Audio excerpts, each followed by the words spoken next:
Graça e paz, queridos. Que Deus te abençoe. Hoje é segunda-feira. Estamos dando início aí na semana 10. Na semana 10, nosso plano de leitura. Lembrando, irmãos, que ontem, no domingo, eu não consegui fazer a gravação.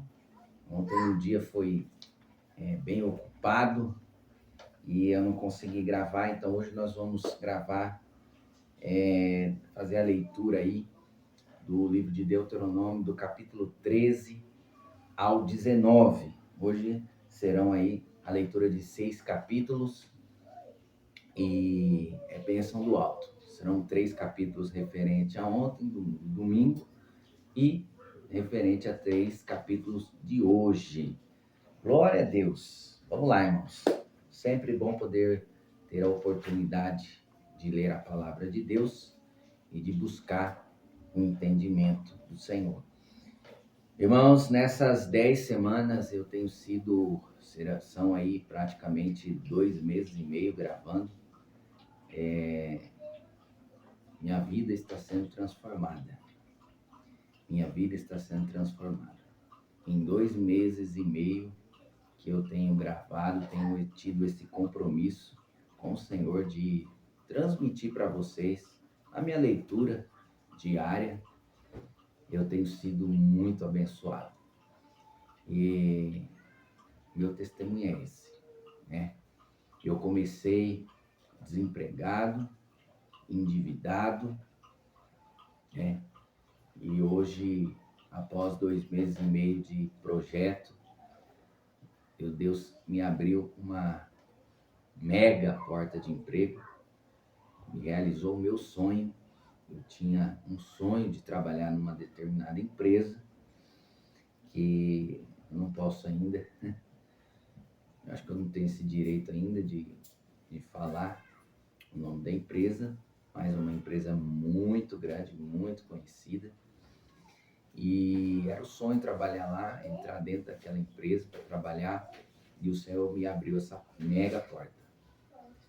Estamos vivenciando, eu, minha esposa, minha família, estamos vivenciando coisas que até então, em 7 anos de casado, nunca vivenciamos. Graças a Deus, Deus tem nos abençoado, e eu tenho certeza que foi após esse compromisso de estar nesse plano de leitura, Deus, Ele tem nos abençoado. São sementes que nós estamos lançando, que eu estou lançando no mundo espiritual, e estamos colhendo, né, no material. Então, e no espiritual também, Deus está me dando entendimento, Deus está aperfeiçoando os dons, Deus está derramando mais da tua presença e encorajando mais, dando mais ousadia para pregar o Evangelho. Então, eu tenho sido amplamente abençoado e eu tenho certeza que é consequência, é resultado desse plano de leitura. Por isso que eu te encorajo a, junto comigo, estarmos ligados aí nesse plano de leitura da Bíblia Sagrada. Amém? Deuteronômio, capítulo 13. Então, nós vamos ler do capítulo 13 ao capítulo 19. Aqui no capítulo 13, Moisés era representante de Deus para Israel. E Moisés, ele vai dar a seguinte advertência acerca da idolatria. Ele vai pegar pesado com a idolatria, porque a idolatria tira o homem tira a glória de Deus e põe na criatura. Isso é uma aberração aos olhos de Deus. Isso deixa Deus muito irado. Então, vamos lá, vamos dar sequência aí, vamos dar continuidade aí, em nome de Jesus.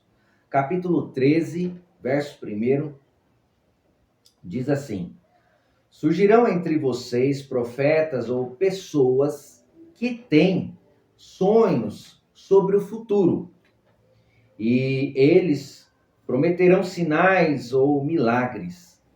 Se os sinais ou milagres preditos acontecerem e essas pessoas disserem: venham, vamos adorar outros deuses. Venha, vamos adorar outros deuses. Deuses que até então vocês não conheciam. Não deem ouvidos às palavras deles. É um teste do Senhor. É um teste do Senhor, seu Deus, para ver se vocês o amam de todo o seu coração e de toda a sua alma. Sigam somente o Senhor, seu Deus, e temam a ele somente. Obedeçam a seus mandamentos. Ouçam sua voz, sirvam-no e apeguem-se a ele. Os falsos profetas e sonhadores que tentarem desviá-los devem ser executados, pois incentivaram a rebelião contra o Senhor, seu Deus, que os libertou da escravidão e os tirou da terra do Egito. Uma vez que eles tentaram desviá-los do caminho que o Senhor, seu Deus, ordenou que seguissem, vocês terão de executá-lo. Desse modo, vocês eliminarão o mal do seu meio. Se alguém o instigar secretamente, seja seu irmão, seu filho ou filha, sua esposa querida, ou seu amigo mais chegado, e disser: vamos adorar outros deuses, deuses que nem você nem seus antepassados conheceram, deuses dos povos vizinhos, ou de povos dos confins da terra, não ceda nem dê ouvidos. Não tenha pena dele, não o poupe nem o proteja. Execute-o. Dê o primeiro golpe e em seguida todo o povo participará da execução. Apedrejem os culpados até a morte, pois eles tentaram afastá-los do Senhor, seu Deus, que os libertou da terra do Egito, o lugar de escravidão. Então todo Israel ouvirá e temerá, e ninguém voltará a agir tão perversamente no meio de vocês. Quando começarem a viver nas cidades que o Senhor seu Deus lhes dá, e ouvirem dizer que homens perversos fizeram os habitantes da cidade se desviarem, dizendo: venham, vamos adorar outros deuses, deuses que até então vocês não conheciam, examinem os fatos com cuidado. Se descobrirem que a informação for verdadeira e esse ato detestável foi mesmo cometido entre vocês, ataquem a cidade e matem à espada todos os habitantes e todos os animais, destruindo-os completamente. Amontoem os despojos no meio da praça pública e queimem toda a cidade como oferta ao Senhor seu Deus. A cidade permanecerá em ruínas para sempre, jamais será reconstruída. Não guardem coisa alguma do despojo que foi separado para destruição. Então o Senhor afastará sua ira ardente e os tratará com misericórdia. Terá compaixão de vocês e os transformará numa nação numerosa, como prometeu sob juramento a seus antepassados. Versículo 18. O Senhor seu Deus só será misericordioso se vocês ouvirem a sua voz e obedecerem a todos os seus mandamentos, que hoje lhes dou, para que façam o que é certo aos olhos do Senhor. Bom, primeiramente, irmãos, é um privilégio para nós, seres humanos, criação de Deus, ouvirmos a voz do Senhor. Já é um privilégio. Não é todos que ouvem a sua voz, né? Mas tem várias formas de Deus se manifestar. Deus pode falar com você através de um fato ocorrido. Deus pode falar com você através de uma canção. Deus pode falar com você através de um testemunho. Deus pode falar com você lendo as Escrituras, porque a Bíblia é a palavra de Deus. Deus pode falar com você através de visões que você tem em sua mente. Deus pode falar com você através de sonhos. Ao repousar, você ter um sonho que revela a vontade de Deus para a sua vida. Um sonho que revela o futuro, aquilo que Deus quer realizar em tua vida. E Deus pode falar em seu coração, né? Em seu ouvido, a sua mente. Você pode ouvir a voz do Senhor dentro de você, no seu interior. É uma experiência extraordinária. Bom, de fato, é muito gratificante nós podermos ouvir a voz de Deus. Porém, melhor será para a nossa vida se nós ouvir e obedecer aquilo que Ele nos pede. Deus, Ele pede algo para fazer. Deus pede coisas para ser feita, atitudes a ser tomada, decisões a ser tomada. Ele pede, e é tudo relacionado com o reino dele. E o reino de Deus não é comida e nem bebida, mas é paz, justiça e alegria do Espírito Santo. Então, logo, nós devemos dar uma resposta para esta voz de Deus, para esse comando que Deus está nos entregando, nos liberando para as nossas vidas. Quando nós respondemos aquilo que Deus nos pede, é sinal que nós obedecemos. E a obediência fortalece o nosso relacionamento com Deus. A obediência fortalece o nosso relacionamento com Deus. Você precisa obedecer. Obedecer é melhor do que sacrifício. É melhor. É melhor você obedecer do que se sacrificar. Terrível é aquele homem que prefere o sacrifício do que a obediência. Muitos vêm ao Evangelho pela dor e poucos vêm pelo amor.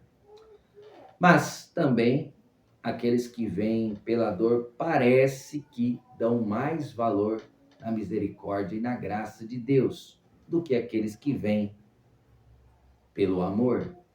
Parece que aqueles que vêm pela dor ao Evangelho temem mais a Deus do que aqueles que vêm por amor.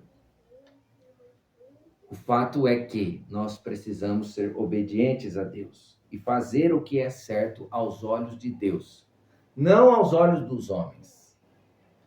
Não aos olhos dos homens. Você não precisa fazer para ser visto. Então, há necessidade para isso. Faça, que de qualquer forma você vai ser visto, certo? E melhor é que Deus veja, não que o homem.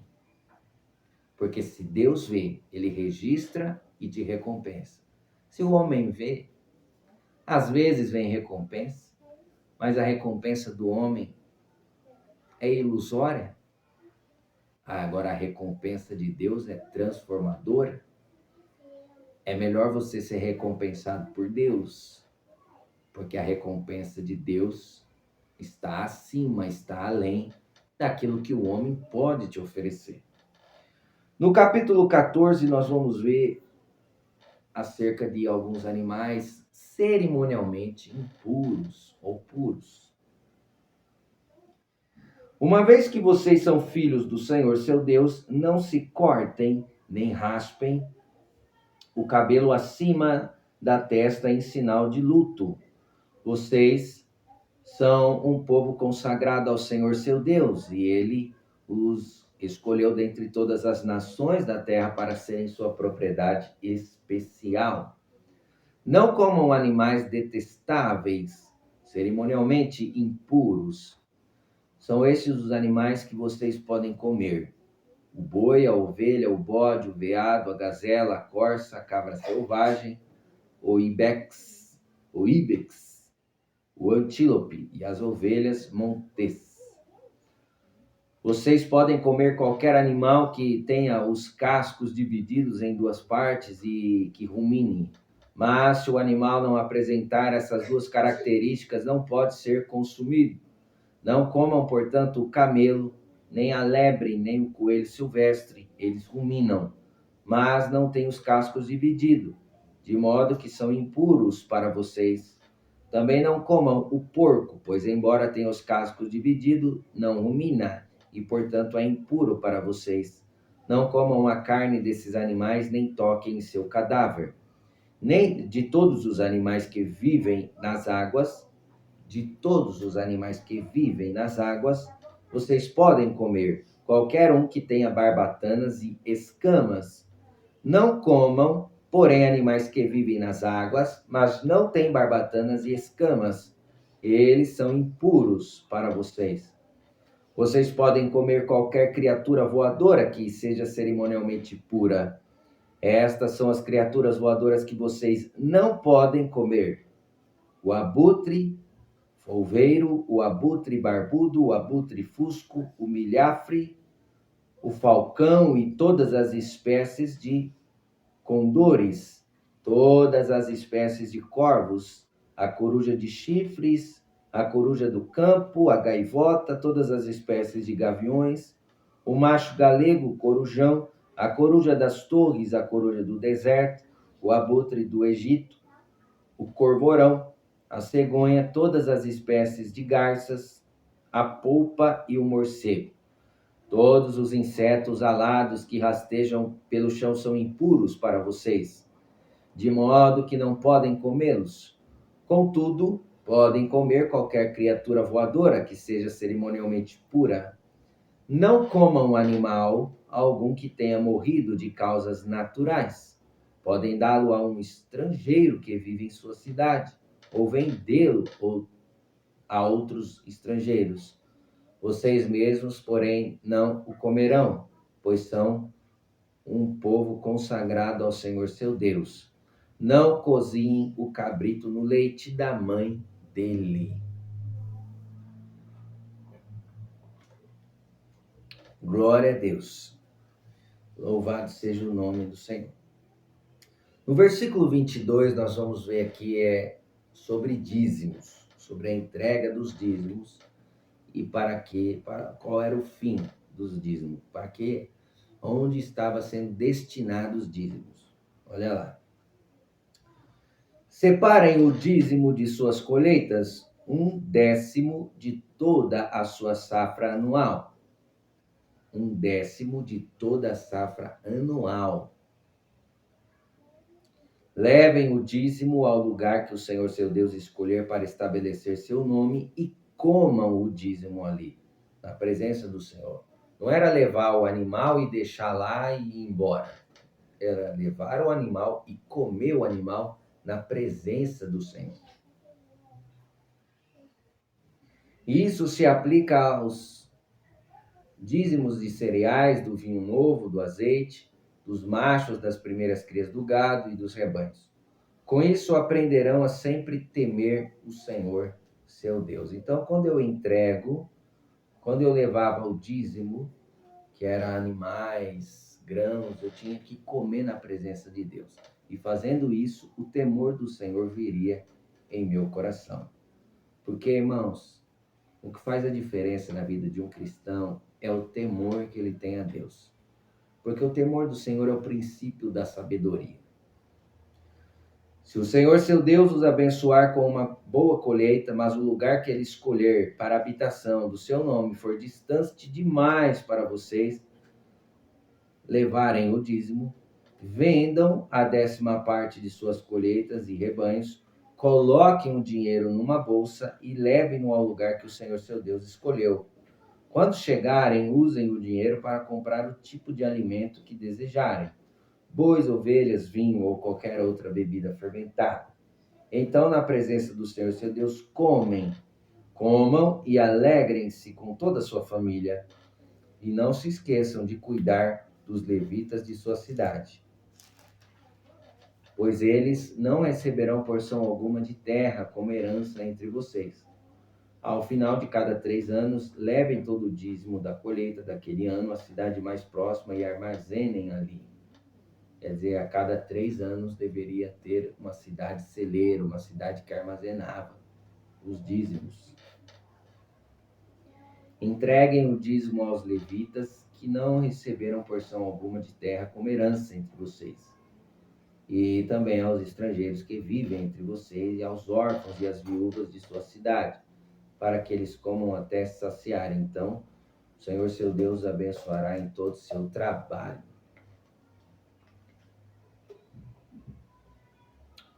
Glória a Deus.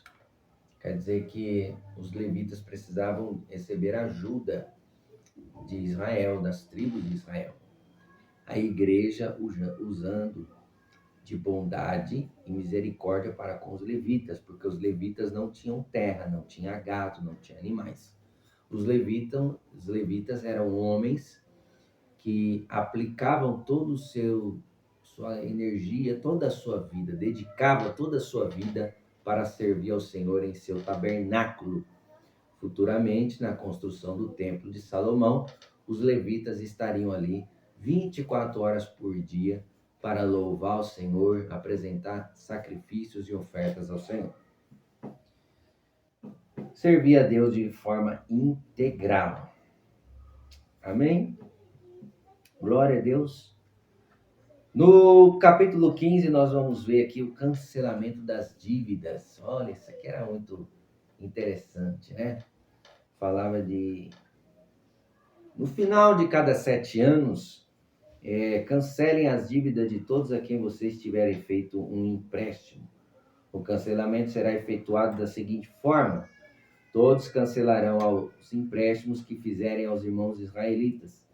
Ninguém exigirá pagamento do seu próximo ou de seus parentes, pois chegou o tempo do Senhor para libertá-los das dívidas. Olha, poderia ser aqui no Brasil isso, né? A cada 7 anos nós ser livres das dívidas. Mas, né, as dívidas caducam, né?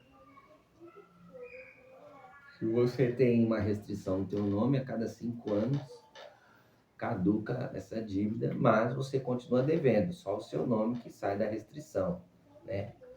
Mas no caso aqui dos judeus, a cada 7 anos as dívidas eram quitadas automaticamente. Vamos lá. Essa liberação se aplica somente aos irmãos israelitas e não aos estrangeiros que vivem entre vocês. Não deverá haver pobres entre vocês, pois o Senhor seu Deus os abençoará grandemente na terra que lhes dá como herança. Receberão essa bênção se tiverem o cuidado de obedecer ao Senhor seu Deus e cumprir todos estes mandamentos que hoje lhe dou. O Senhor seu Deus os abençoará conforme prometeu. Vocês emprestarão dinheiro a muitas nações, mas jamais precisarão tomar emprestado. Governarão muitas nações, mas não serão governados por nação alguma. Então era Deus abençoando, prosperando o povo, o Israel de Deus, os israelitas, a ponto deles emprestar e a cada 7 anos perdoar, tem para dar, né? Ter para dar. Sobre os escravos hebreus. Vamos lá, libertação. Versículo 12. Se um irmão hebreu, homem ou mulher, vender-se a você como escravo, e ele lhe servirá por 6 anos, depois disso, liberte-o no 7º ano. Quando libertar um escravo, não o mande embora de mãos vazias. Seja generoso e dele de despedida a um presente dos animais de seu rebanho, dos cereais de sua eira, do vinho de sua prensa de uvas. Compartilhe com ele um pouco da fartura com a qual o Senhor seu Deus abençoou.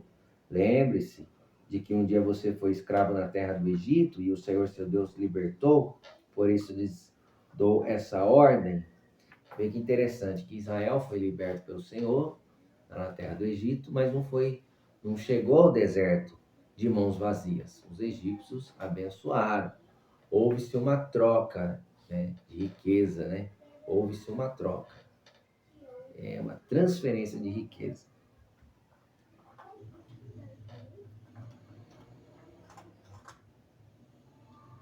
Glória a Deus. Vamos lá.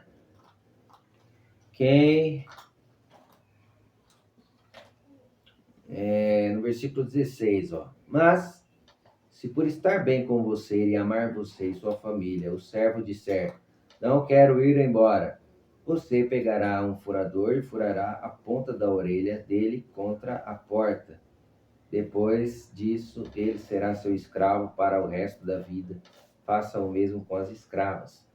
Quando libertar seus escravos, não considere isso uma grande perda.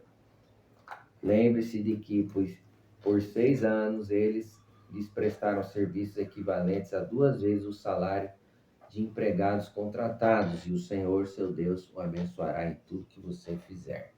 O escravo ganhava mais. O escravo ganhava 2 vezes mais que o servo comum ali da casa, o funcionário comum. Sacrifício dos machos das primeiras crias. Versículo 19. Separem para o Senhor seu Deus os machos das primeiras crias do gado e dos rebanhos. Não usem a primeira cria do gado para trabalhar no campo e não tosquiem a primeira cria das ovelhas. Em vez disso, a cada ano comam esses animais com sua família, na presença do Senhor seu Deus, no lugar que ele escolher. Mas se essa primeira cria tiver algum defeito, se o animal for manco, cego ou tiver algum outro problema, não o sacrifiquem ao Senhor seu Deus. Como um animal da cidade em que morarem, qualquer pessoa poderá comê-lo, esteja cerimonialmente pura ou impura, assim como qualquer um pode comer uma gazela ou um veado. Não comam, porém, o sangue do animal. Derramem-no no chão como se fosse água. Capítulo 16 fala da Páscoa. Páscoa e das festas dos pães sem fermento.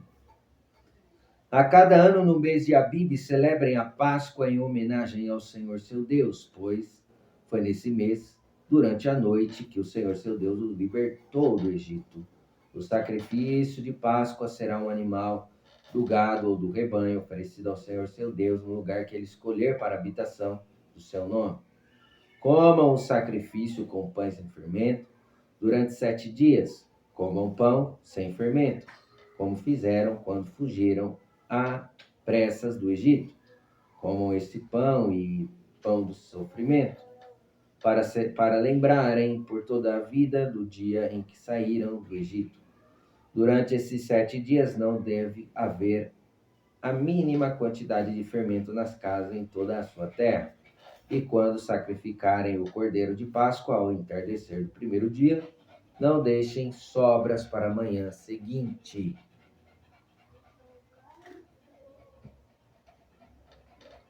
Não ofereçam o sacrifício de Páscoa em nenhuma das cidades que o Senhor seu Deus lhes dá. Ofereçam-no apenas no lugar que o Senhor seu Deus escolher para a habitação do seu nome. Sacrifiquem-no ali ao entardecer, enquanto o sol se põe, no mesmo período do dia em que saíram do Egito. Assem e comam o cordeiro no lugar em que o Senhor seu Deus escolher. Na manhã seguinte, voltem às suas tendas durante os 6 dias seguintes. Comam pão sem fermento. No 7º dia, declarem outra reunião sagrada em homenagem ao Senhor seu Deus e não façam trabalho algum. Tanto o primeiro quanto o último, que é o 7º dia, deveria ser consagrado ao Senhor. Glória a Deus. A festa da colheita. Contem 7 semanas a partir do dia em que começarem a colheita de cereais. Então celebrem a festa da colheita em homenagem ao Senhor seu Deus.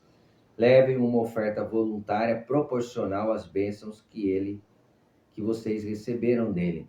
Será um tempo de celebração diante do Senhor seu Deus, no lugar em que ele escolher, para a habitação do seu nome. Celebrem com seus filhos e filhas, com seus servos e servas, com os levitas das suas cidades e com os estrangeiros, órfãos e viúvas que vivem entre vocês.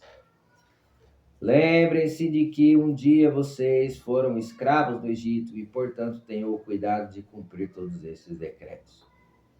A festa das cabanas. Celebrem a festa das cabanas durante 7 dias.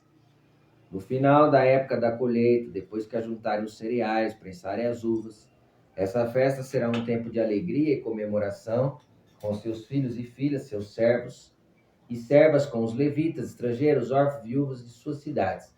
Durante 7 dias celebrem essa festa em homenagem ao Senhor, seu Deus, no lugar que ele escolher, pois ele é quem os abençoa em todas as suas colheitas e lhes dá sucesso em todo o seu trabalho. Esta festa será um tempo de grande alegria para vocês. A cada ano, todos os homens de Israel devem celebrar estas festas, a festa dos pães sem fermento, festa da colheita e festa das cabanas. Em cada uma dessas ocasiões, todos os homens devem comparecer diante do Senhor seu Deus no lugar que ele escolher. Não devem, porém, apresentar-se diante do Senhor de mãos vazias. Todos devem ofertar de acordo com as bênçãos que receberam do Senhor seu Deus. Não é justo, né, irmãos? Deus nos abençoar e nós não ofertarmos a casa dele. Não é justo. É egoísmo da nossa parte. Façam exatamente o que eles mandarem. Depois que eles tiverem interpretado a lei e declarado o veredito, executem em sua totalidade a sentença que eles pronunciarem. Não faça modificação alguma. Quem for arrogante a ponto de rejeitar o veredito do sacerdote ou do juiz que representa o Senhor, seu Deus, naquele lugar deverá ser morto. Desse modo, vocês eliminarão o mal do meio de Israel. Então todo o povo ficará sabendo o que aconteceu e terá medo de agir novamente com tamanha arrogância. Diretriz para o rei. Ainda não tinha rei, hein? Mas a lei já dava uma diretiva aí, né? Vocês estão prestes a entrar na terra que o Senhor seu Deus lhes dá. Quando a conquistarem, se estabelecerem nela e pensarem, devemos escolher um rei para nos governar, como as outras nações ao nosso redor. Tenham cuidado de nomear como rei o homem que o Senhor seu Deus escolher. Deverá ser um irmão israelita, não pode ser estrangeiro. O rei não terá muitos cavalos, nem enviará seu povo ao Egito para comprar cavalos, pois o Senhor lhes disse, jamais voltem ao Egito. O rei não tomará para si mulheres, muitas esposas, pois elas afastarão seu coração do Senhor. Também não acumulará para si grandes quantidades de prata e ouro. Você vê que Salomão era um homem que teve muitas mulheres. Ele teve 700 concubinas e 300 mulheres, né? Então, assim, tinha muita mulher. Só que é o seguinte, serviu de armadilha para ele, porque cada mulher era uma nação, um povo, que ele fez aliança. Ele casou-se justamente para fazer uma aliança econômica. Era uma aliança econômica que o rei fazia, e de proteção também, né, que garantia a paz e a proteção, a prosperidade em todo o território a qual ele fazia aliança.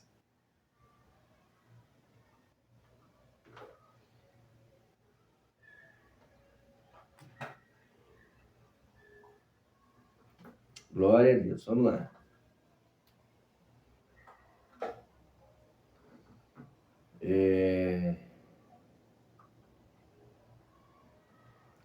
No capítulo 18,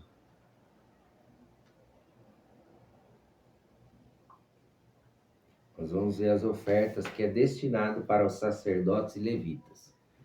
Existiam as ofertas que eram destinadas para o Senhor e para os levitas e os sacerdotes. Lembre-se de que os sacerdotes levitas e todos os outros membros da tribo de Levi não receberão porção alguma de terra como herança entre as outras tribos de Israel. Em vez disso, os sacerdotes levitas comerão das ofertas especiais apresentadas ao Senhor, pois essa é a parte que lhes cabe. Não terão herança entre os israelitas. O Senhor é sua herança, conforme lhes prometeu. Só que era muito difícil também para os israelitas, para os levitas, né? Porque é o seguinte, se Israel se desviasse dos caminhos do Senhor, Não ia mais ofertar para o Senhor, não ia entrar mais oferta. E por consequência, os levitas passariam por muitas privações. Né? Tá muito quente, muito calor aqui na minha cidade, moço. Muito quente. Então, a todo momento temos que tomar água, se hidratar. E o calor ele te deixa mais cansado e mais indisposto. Por isso que nós devemos tomar água continuamente. Vamos lá. No capítulo... Terminando aqui o capítulo 18, estas são as partes do versículo 3, né?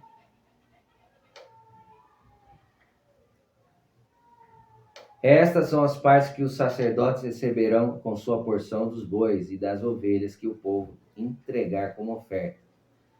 A espádua, as queixadas e o estômago. Deem também aos sacerdotes a primeira porção de cereais, do vinho novo, do azeite da lã na época da tosquia, pois o Senhor seu Deus escolheu a tribo de Levi, dentre todas as tribos, para servir em seu nome, o Senhor, para sempre. Se um levita decidir sair de sua cidade em Israel, seja ela qual for, e mudar-se para o lugar que o Senhor escolher, ele servirá ali em seu nome do Senhor, em nome do Senhor seu Deus, da mesma forma que todos os seus companheiros levitas que servem o Senhor naquele lugar. Comerá sua porção dos sacrifícios e ofertas, mesmo que também receba sustento de sua família. No versículo 9, nós vamos ver que Israel propõe um chamado para viver em santidade. Quando vocês entrarem na terra que o Senhor seu Deus lhes dá, tenham muito cuidado para não imitarem os costumes detestáveis das nações que vivem ali. Jamais deverá haver entre vocês alguém que queime seu filho ou sua filha como sacrifício. Não permitam que alguém do povo pratique adivinhação, use encantamentos, interprete agouros, envolva-se com bruxaria, lance feitiços, atue como médium ou pratique do ocultismo, ou consulte os espíritos dos mortos. Quem pratica tais coisas é detestável ao Senhor.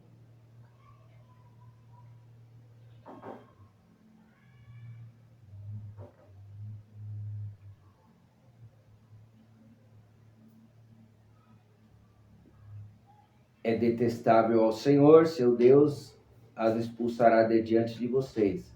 Sejam inculpáveis perante o Senhor, seu Deus.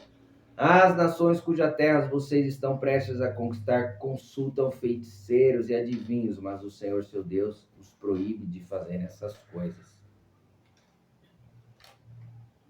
Temos esse exemplo lá nos caldeus, né, na época de Daniel, né?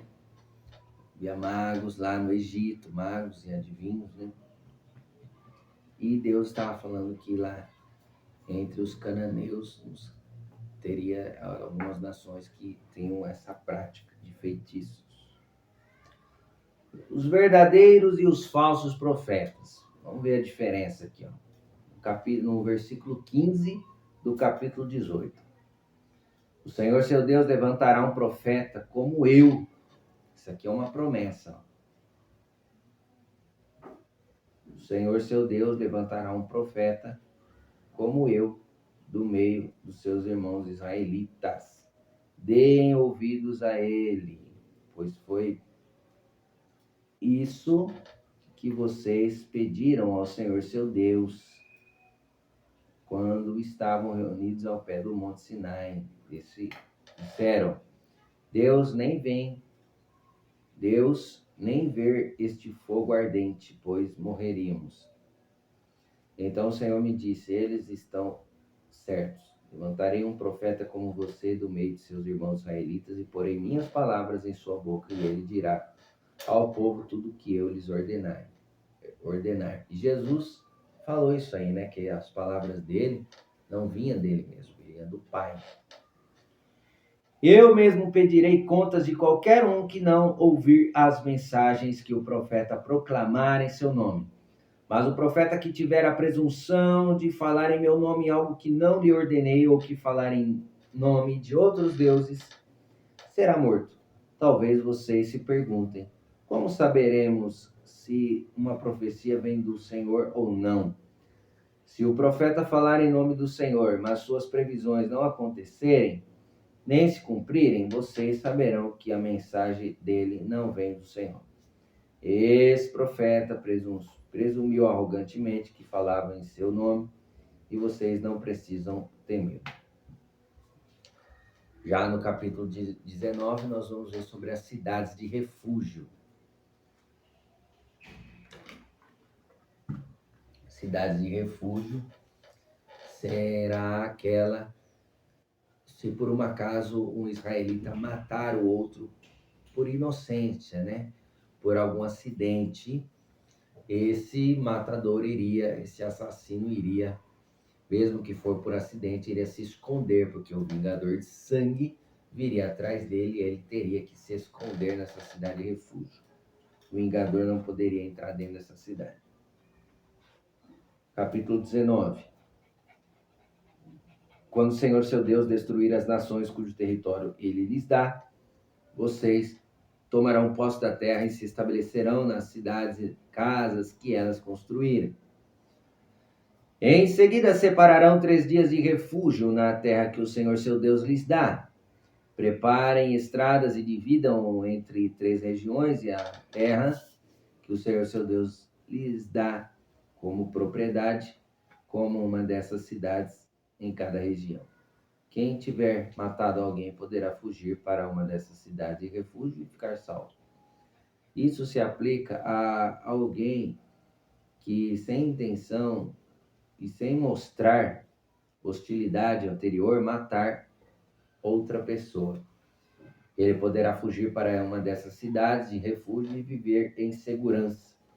Se acontecer, por exemplo, de alguém ir com um vizinho cortar lenha num bosque, e quando um deles levantar o machado para cortar a árvore, o ferro do machado escapar do cabo, atingir a outra pessoa e causar sua morte, o homicida poderá fugir para uma das cidades de refúgio a fim de salvar a vida.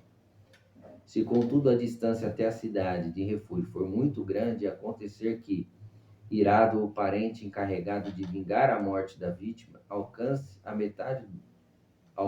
e mate o homicídio, o castigo não seria merecido, pois o fugitivo não mostrou hostilidade anterior à vítima. Por isso ordeno que separem 3 cidades de refúgio. Se o Senhor seu Deus ampliar seu território conforme jurou aos seus antepassados e lhes der toda a terra que lhes prometeu, separem mais 3 cidades de refúgio. Ele lhes dará a terra se vocês cumprirem cuidadosamente todos os mandamentos que eu lhes dou. Se sempre amarem o Senhor seu Deus e andarem em seus caminhos, com isso vocês evitarão a morte dos inocentes na terra que o Senhor seu Deus lhes dá como herança. Do contrário, seriam culpados pelo sangue de inocentes. Se, contudo, alguém demonstrar hostilidade a seu vizinho, ficará à espreita dele e o atacar e matar, fugindo depois para uma das cidades de refúgio. As autoridades da cidade do homicida enviarão representantes à cidade de refúgio para trazê-lo de volta e entregá-lo ao vingador da vítima, para que ele execute o homicida. Não tenham pena dele. Eliminem de Israel a culpa de matar inocentes, assim tudo irá bem com vocês.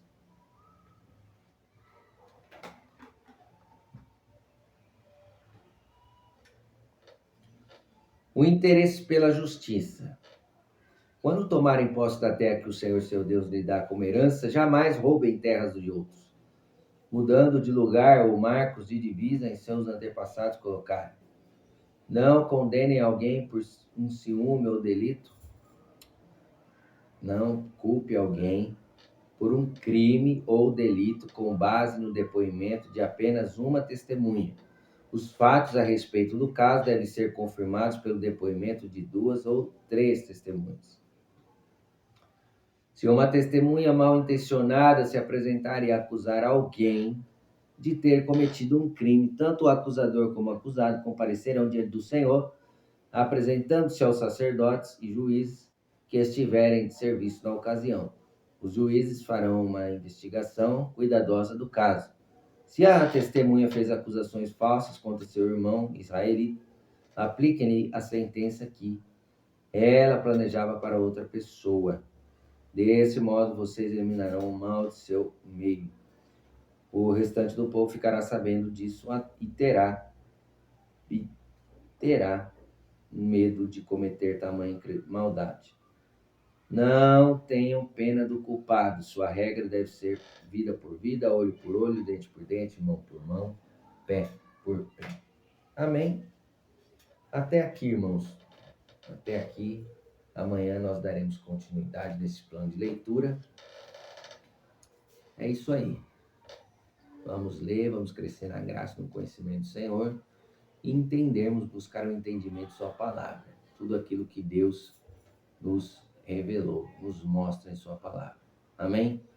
Peça em suas orações sabedoria, entendimento e clareza da palavra de Deus, para que você possa a cada dia ser um praticante da palavra do Senhor. Amém? Que Deus te abençoe, querido. Amanhã estaremos de volta para dar continuidade no livro de Deuteronômio. Fique com Deus, um forte abraço e amanhã estaremos de volta.